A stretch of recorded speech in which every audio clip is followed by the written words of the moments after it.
Hello, Pokemon fans! Oh god, this is ProPokeNoob back today to bring you another battle. Sorry guys, I'm a little sick. Hit me a couple of days ago and I was planning to record a whole bunch of battles for you, but obviously because I don't have the greatest voice right now, or the most amount of energy, I'm trying my best. So I'm going to try and get a few battles done today or the next couple of days or whatever, just to give you guys some content, because I do owe you some content, but you know, I can't guarantee that I'm going to sound the greatest. Anyways, today we have a standard Ubers match against a person by the name of iMortis225. Looking at my team, it is a brand new rain team that I have made. It is called Hexa Hyper Offense, mainly because I was trying to make the most offensive team I could, which doesn't look like it right now, but I have a battle that I'm going to show you guys later when I have a better voice, because I want to make it more dramatic, so to speak, that had a lot more offensive, and then I realized, you know, throw a couple of these Pokemon on, it actually makes a fairly decent team that I'm actually enjoy playing. So, just to go through it quickly, I have a Nasty Plot, Focus Sash, Deoxys Attack,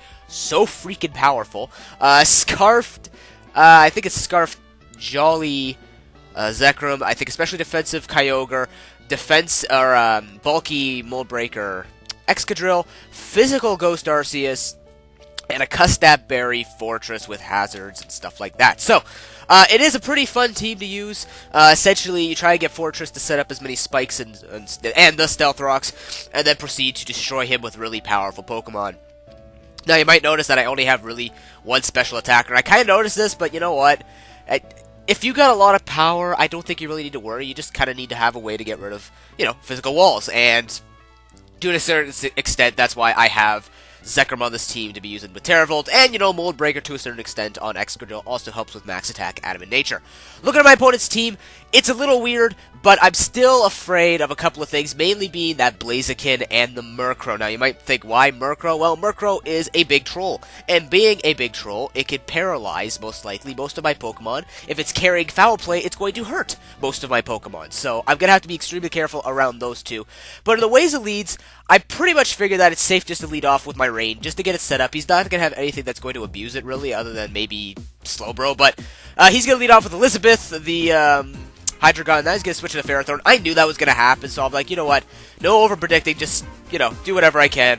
And now I'm going to switch to the Fortress because I want to see if he's actually carrying the Thunder Wave, and most of them, I think, do in Uber, so goes to the T-Wave, which actually helps because I do have Gyro Ball. Now, the Xatu is pretty obvious incoming, so I'm just going to go for the Volt Switch.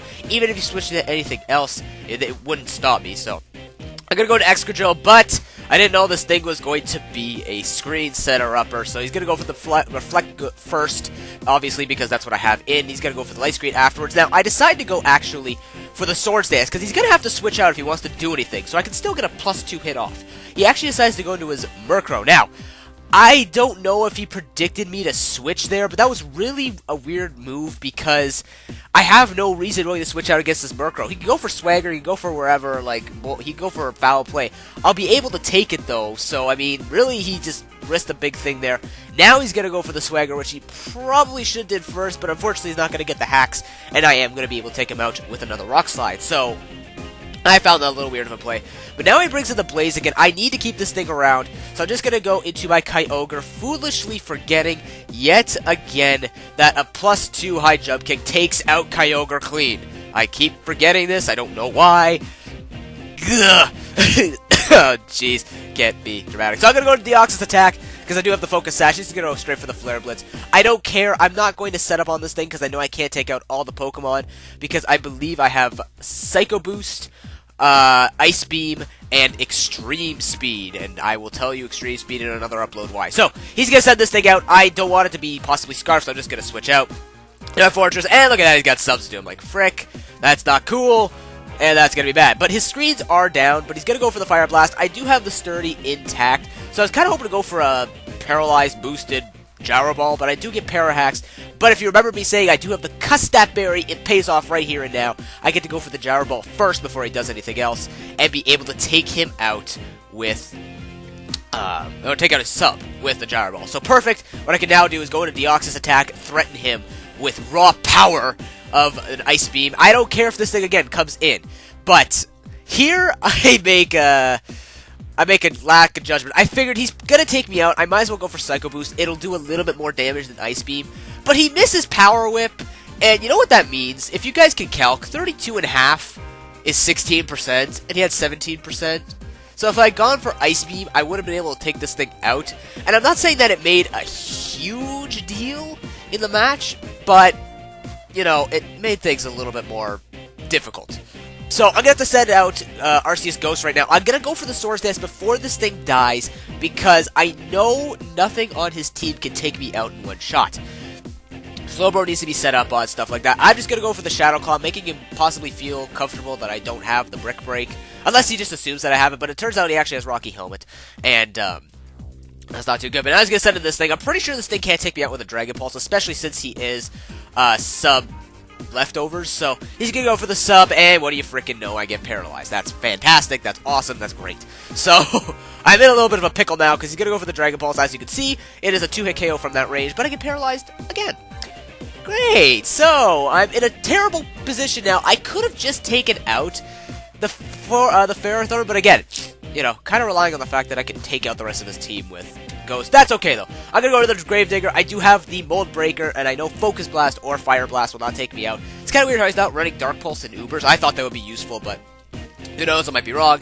So I am just going to go and break his sub. Now, this is big. He misses the Focus Blast, and I can go for the Earthquake. The reason why this is big is because I have a Scarf Zekrom that I have to sweep 3 Pokemon with. He's got a Slowbro, a Xatu, and a Hydreigon. Now, if I didn't get that damage off, which I calced, by the way, I would have to lock myself into Outrage, quite possibly be stalled out by Slowbro. Between just Xatu and Regenerator, Slowbro, whatever.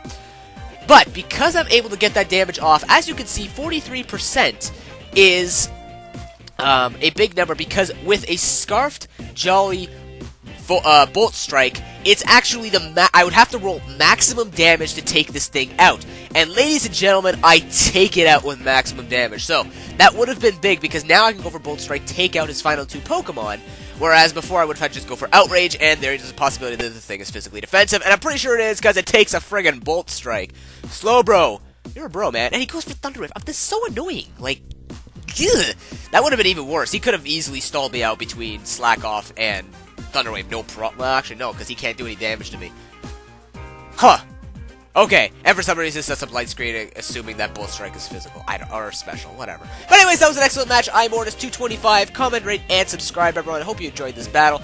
This was more or less just a showcase of this team that I am enjoying playing with. And for some reason, this ad is telling me my PC is about to crash. Click OK to fix for free.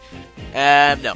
Yeah, I'm going to be playing with this team a little bit more. I do have some Uber's battles with a team that preceded this model, which I'm going to show you later. But like I said, I want to have a better voice and a better nose before I do that, because the evolution of this team actually has gone a little bit of a way, so I'm actually trying really hard with this. Well, not trying really hard, but, you know, this was a team that I really liked, and I actually tried to build in some synergy with it. But nonetheless, thank you so much for watching. I hope to see you tomorrow if I can keep recording today and not feel completely like poop. So, thank you so much for watching, and have an excellent day.